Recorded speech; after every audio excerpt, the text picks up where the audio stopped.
এই তথ্যটা নিয়ে অনেকেই বলছে যে প্রথমে আপনি ভিডিও করেছিলেন যে 3 তারিখে যারা ফর্ম ফিল আপ করেছিল অনলাইনে তাদেরই আবার ফর্ম ফিল আপ করতে হবে।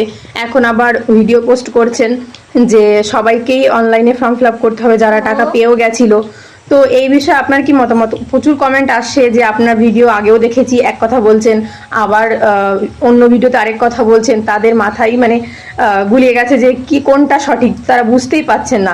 অনেকে ভাবছেন আপনি ভিউজের জন্য এরকম ভিডিও করেই যাচ্ছেন যাতে লোক কনফিউজ হয়ে যায় বা কিছু হয়ে যায়, মানে নেগেটিভ কমেন্ট বেশি আসছে।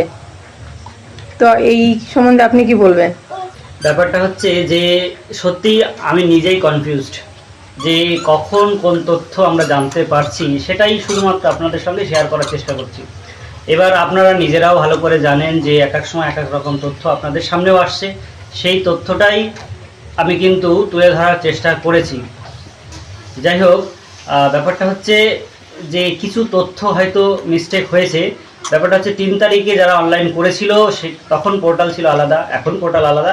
আর এই নতুন পোর্টালে সবাইকেই আমাদের এন্ট্রি হতে হবে, অর্থাৎ যারা এই প্রকল্পের সুবিধা পেতে চাইছে সকলকেই এক ছাতার তলায় আনতে চাইছে সরকার, যাতে করে পরবর্তীকালে এখান থেকে যে টাকা ডিস্ট্রিবিউট করা সুবিধা হয় এবং কতজন এই প্রকল্পের সুবিধা লাভ করছেন এইটাও যাতে সরকারের হাতে সঠিক তথ্য থাকে। একটা জায়গায় যদি সব তথ্য থাকে তাহলে কিন্তু সুবিধা হয়।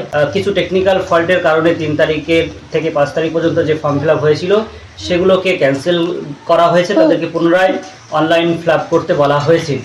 এবার আসি যে অফলাইনে যে ফর্ম ফিল আপগুলো হয়েছে সেগুলো আমরা বিডিও অফিসে জমা দিয়েছি।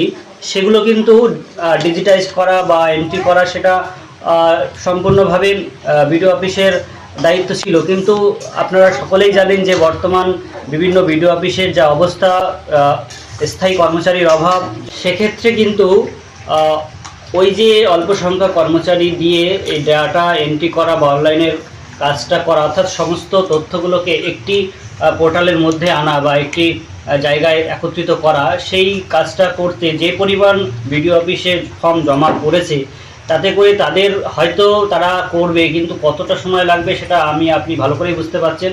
আপনাদের টাকা পেতে দেরি হবে, অসুবিধা হবে বলেই কিন্তু আমরা আপনাদের সুবিধার্থে এই কথাগুলো বলছি, যাতে আপনারা যারা ফ্ল্যাপটা করে ফেলবেন অনলাইন তারা যাতে পরবর্তী মাস থেকে টাকা পেতে পারেন বা রিসেন্ট যদি টাকা ছাড়ে, যেরকম শোনা যাচ্ছিল মুখ্যমন্ত্রী কিন্তু 2 দিন আগেও ঘোষণা করেছেন যে অনেক বেশি সংখ্যক টাকা কিন্তু ঢুকতে চলেছে খুব তাড়াতাড়ি। তা সেটা যদি হয়ে থাকে তাহলে কিন্তু আপনাদের যদি অনলাইন এন্ট্রি হয়ে যায়, পোর্টালে উঠে যায়, তাহলে কিন্তু আপনাদের সেই সুবিধাটা রয়েছে বা আপনাদের সুযোগ রয়েছে যে পাওয়ার।